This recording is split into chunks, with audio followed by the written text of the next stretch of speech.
La verdad acerca del Padre, el Hijo y el Espíritu Santo.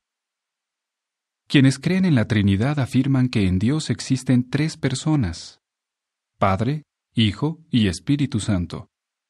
Y añaden que las tres son iguales entre sí, que todo lo pueden y que no tienen principio.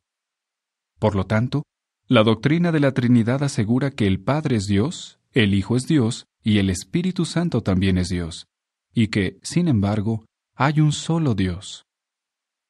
Muchos partidarios de esta doctrina reconocen que no son capaces de explicarla. Con todo, quizás crean que se enseña en la palabra de Dios. Sin embargo, conviene destacar que en las Escrituras no aparece ni una sola vez el término Trinidad. Ahora bien, ¿hay algún versículo de la Biblia que dé a entender la existencia de una Trinidad? Para contestar esta pregunta, veamos uno que suele citarse con la intención de probar que esta doctrina es bíblica. La palabra era Dios. Juan 1:1 dice: En el principio existía la palabra, y la palabra estaba junto a Dios, y la palabra era Dios. Biblia de Jerusalén Latinoamericana. Unos versículos más abajo, en este mismo capítulo, el apóstol Juan señala con claridad que la palabra es Jesús. Pues bien, como ese pasaje dice que la palabra era Dios, algunos lectores entienden que tanto el Hijo como el Padre deben de formar parte del mismo Dios. Hay que tener en cuenta que esta sección de la Biblia se escribió originalmente en griego, y que luego se tradujo a otros idiomas. Aunque algunos estudiosos usan en sus versiones la frase «la palabra era Dios», otros ofrecen traducciones diferentes. ¿Por qué razón? Porque al examinar a fondo el griego bíblico han llegado a ver que, para traducir más fielmente esa frase, deben emplearse otras expresiones. Veamos algunos ejemplos. Un ser divino era el proyecto, o la palabra. La palabra era divina, y Dios era la palabra. Juan, texto y comentario de J. Mateos y J. Barreto. Lectura alternativa. Los escritos originales de la comunidad del discípulo amigo de Jesús, de Zenén Vidal. Cuarto Evangelio. Cartas de Juan, de J. J. Bartolomé. De acuerdo con estas traducciones, la palabra no era Dios mismo. Más bien, el versículo muestra la posición elevada que ocupa la palabra entre las criaturas de Jehová, y por eso dice que es un Dios. En este texto, el nombre Dios, con minúscula, se usa con el sentido de un ser poderoso. La nota a pie de página dice: las reglas de la gramática griega que son aplicables a Juan 1:1 se explican en las páginas 26 a 29 del folleto ¿Debería creer usted en la Trinidad? Editado por los Testigos de Jehová. Fin de la nota. Examinemos más datos. La mayoría de la gente no sabe griego bíblico. Entonces, ¿cómo puede estar uno seguro de lo que quería decir exactamente el apóstol Juan? Pues bien, pongamos el ejemplo de un maestro que explica algún tema a sus alumnos. Más tarde, los estudiantes tienen distintas opiniones sobre lo que quiso enseñarles. ¿Cómo pueden salir de dudas? Pidiéndole más información al profesor. Así lograrán entender mejor lo que dijo. De igual modo, para comprender bien el texto de Juan 1:1, lo mejor es ir al Evangelio de Juan. Allí buscaremos más datos sobre la posición que ocupa Jesús. Cuando los encontremos, será más fácil sacar una conclusión acertada.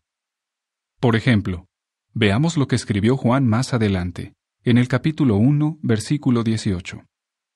A Dios, Todopoderoso, ningún hombre lo ha visto jamás. Sin embargo, algunos seres humanos sí vieron al Hijo de Dios, Jesús, pues Juan dice: la palabra, Jesús, se hizo carne, y puso su morada entre nosotros, y hemos contemplado su gloria. Juan 1:14, Biblia de Jerusalén Latinoamericana. Entonces, ¿cómo puede decirse que el Hijo sea parte del Dios Todopoderoso? Además, Juan señala que la palabra estaba junto a Dios. ¿Cómo es posible que alguien esté junto a otro ser y que a la vez sea ese mismo ser? Además, en Juan 17:3, vemos que Jesús establece una clara distinción entre Él y su Padre Celestial, al que llama el único Dios verdadero. Y casi al final de su Evangelio, Juan hace el siguiente resumen. Estas cosas han sido escritas para que ustedes crean que Jesús es el Cristo y el Hijo de Dios. Juan 20:31. Observamos que en este versículo no se dice que Jesús es Dios, sino el Hijo de Dios. Todos estos datos que añade el Evangelio de Juan muestran cómo debemos entender Juan 1:1. La palabra, es decir, Jesús, es un Dios, o sea, un ser que tiene una elevada posición, pero que no es igual al Dios Todopoderoso. Confirmemos los datos. Volvamos al ejemplo del profesor. Imagínese que algunos alumnos aún tienen dudas después de escuchar la aclaración de su maestro. ¿Qué más pueden hacer? Pueden buscar a otro profesor y pedirle más datos. Si el segundo maestro confirma la explicación del primero, a la mayoría de los estudiantes ya no les quedarán dudas. Pues bien, lo mismo pasa si uno no está seguro de qué quiso decir el apóstol Juan sobre la relación que existe entre Jesús y el Dios Todopoderoso. En tal caso, es posible buscar más información recurriendo a otro escritor de la Biblia.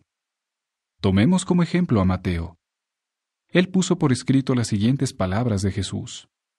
Respecto a aquel día y hora, del fin de este sistema de cosas, nadie sabe, ni los ángeles de los cielos, ni el Hijo, sino solo el Padre.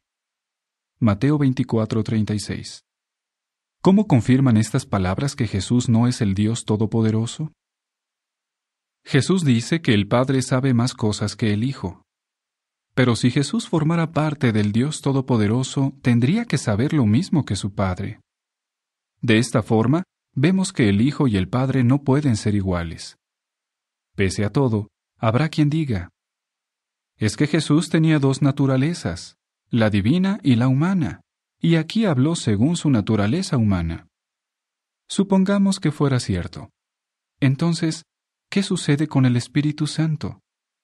Si fuera verdad la enseñanza de que forma parte del mismo Dios que el Padre, ¿por qué no indicó Jesús que el Espíritu conocía esa información? Él dijo más bien que el único que la conocía era el Padre. Al seguir estudiando la Biblia, usted llegará a conocer muchos otros pasajes relacionados con este tema. Todos ellos confirman la verdad acerca del Padre, el Hijo y el Espíritu Santo.